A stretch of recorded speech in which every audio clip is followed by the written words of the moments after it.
All right, I'm going to do a quick video on Chapter 21, confidence intervals. Specifically, this video is going to be using the calculator for this. So if we look at example 1 here, we're looking at confidence intervals for the mean of a population. So here we know the mean of the population. And on our example, it says, suppose a random sample of 250 credit card bills showed an average, so that's the mean, right? Shows an average balance of $1,200. Also assume that the population standard deviation is $350. Find a 95% confidence interval for the population mean credit card balance. So here we are using, it's a different function on our calculator that we haven't used before, but it's in the stat menu. So go to the stat menu and you're going to go over to tests. Now, because we know the population standard deviation and we're dealing with mean, we want to use option number 7, Z interval. So option 7, Z interval. Now, for the input, it's probably highlighted on data for you. Move it over to stats, press enter. So we want stats to be highlighted. That first letter, that like funky O, that's sigma. So that's our standard deviation. So in our case, we're typing in $350. Now X with the bar over it, that's your mean. So it's our average. So in our case, that's 1,200. N is our sample size, so the 250 credit cards. The C level is the confidence level. So like we've been saying, we are 95% confident, right? So we are finding the 95% confidence level in this case. If we wanted that to be 80%, we would just change that to an 80. But we're going to go ahead and do the 90% or 95% confidence interval for now, and then press calculate. And it brings up all this stuff. So as you see, our interval is $1,156.60 up to $1,243.40. So what this means in the context of our problem, we would say something like we are 95% confident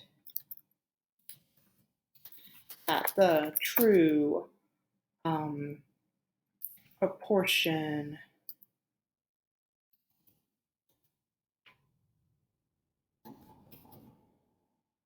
of credit card balances, the true mean of credit card balances is between $1,156 and $1,243.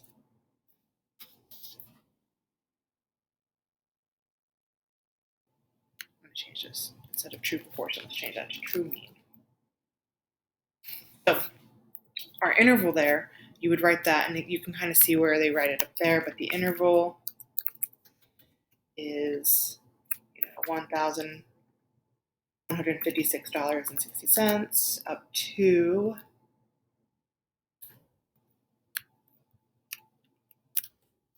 $1,243.40. That would be your confidence interval. Look at number 2 now. So number 2, we're finding lots of different confidence intervals. So here we have, suppose a random sample of 50 basketball players showed an average height to be 78 inches. Also assume that the population standard deviation is 1.5 inches.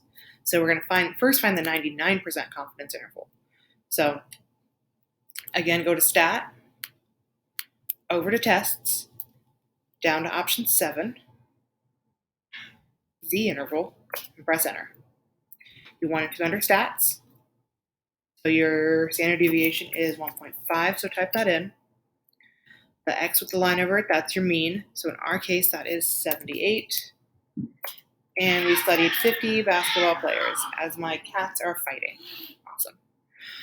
So the confidence level is, in first case, we're going to do is 99%. So type in 0.99, press calculate. So we see our interval there, which you can round that if you want. But that first interval is going to be 77.454 to 78.546. Now let's say we want to change that. So let's do, I'll let you guys do the 95 and 90. Let's do the 85%. So we're going to go stat, over to tests, down to option 7. Notice the data is already in there, right? Because we just did kind of the same exact example, but we're changing the confidence level. So everything else is in there. So we just go down to C level and change that. We're going to do 85%, so we change it to 0.85, and we press calculate. So we are 95% confident that, actually, here we go. Let's type this in. This interval is going to be 77.695 to 78.305. That's our interval. We are, in this case, 85% confident that the true height of the basketball players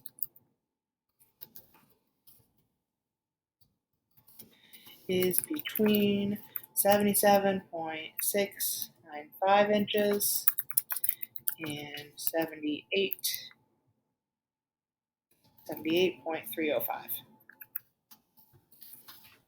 That's what that would mean in terms of the problem. Now, I'm skipping to example 3. Here's a little bit different. So for example 3, we're finding a confidence interval for a population proportion. So here we have p hat that we know, right? So this one's a little bit different. So this has the public television station, BPBS, some random station. But anyways, the public station wants to find the percent of its viewing population that gives donations to the station. 300 randomly selected viewers were surveyed, and it was found that 123 viewers made contributions to the station. We want to find the 95% confidence interval for the probability that a viewer selected at random contributes to the station. So here, we're going to go stat again and over to tests. But instead of option 7, Z interval, here we are doing a 1 proportion Z interval. So letter A. So think of you're using the proportion when we have kind of like a proportion that we're finding. So we don't have a mean in this case. We have a number of viewers that made a contribution. So that's actually what X stands for. X stands for the number of successes, or in our case, it's the number of viewers that made a contribution. N stands for the sample size again. Wrong spot.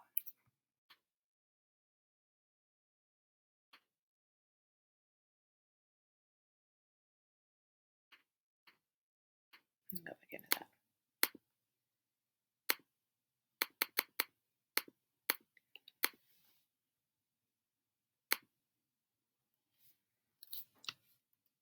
There we go.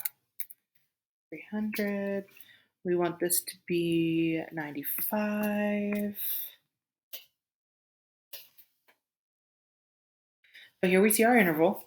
Our interval is from 0.35434 up to 0.46566. P hat is, in our case, 0.41. So the P hat, what that came from is if we did, let's see, 123 divided by 300, 40.41. So 41% of the 300 viewers gave to the television station. So 41%. And if I'm going to go, I want my data up there again. It's already in here. I just have to press calculate. So the interval, it's actually, we're looking at percentages in this case. So we can think of it as we are 95% confident that between 35% and 46.5 or 47%, between 35 and 47%, we are 95% confident that between 35 and 47% of the viewers made a donation. Like the true value, the true proportion of viewers that made a donation is between 35 and 47%. So let's look at a different one. So example 4. Many types of error will cause a computer program to terminate or give incorrect results. One type of error is punctuation. For instance, if a comma is inserted in the wrong place, the program might not run. A study of programs written by students in an introductory programming course showed that 75 out of 300 errors selected at random were punctuation errors. So 75, think of that. You can find your p-hat. We don't really need it yet. And it'll find us for us. But basically, in our case, 25% of the errors were punctuation errors. So we're going to find the 99% confidence interval. So we have a proportion. We have a p-hat. So we're going to use stat, option tests, and we want to go down to letter A, or you can go up to letter A, because it just kind of recycles through it all. So press enter. X is the number of successes. So in our case, 75. And it's still 300 in this case because they still use 300 as a sample size. We want to change our confidence level to 99. So we see here that our interval is 0.1856 to 0.3144. So we could say something like we are, well, actually let's write the interval down. 0.1856 to 0.3144. We are 99% confident that the true proportion of punctuation errors is between, I can't spell, 0.1856 and 0.3144, which is the same thing as saying or between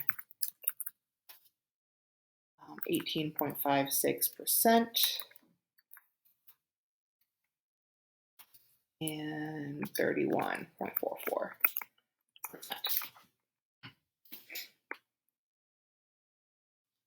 And so to summarize, when we know, kind of go in here. So the only two tests that we're using in this class are going to be, that we're using for this, sorry. The only two to give us the confidence interval. So the only two things for intervals. So there's a lot of different things in here. So think of it like when you're taking your test, we're not looking for a test in this case, but we're looking for an interval. So there's Z interval, there's T interval, there's two sample Z, two sample T interval, one proportion interval, two proportion. The only ones we're going to use is 7, which is a Z interval, and A, a one proportion Z interval. So we're not going to worry about T interval or anything else. We're only using Z, and we either use straight Z interval or we use a one proportion Z interval. We use Z interval, so we use option 7 when we have the mean and we have standard deviation. We use A when we're not dealing with an average. We're not dealing with a mean. We have a count of successes and then a sample size.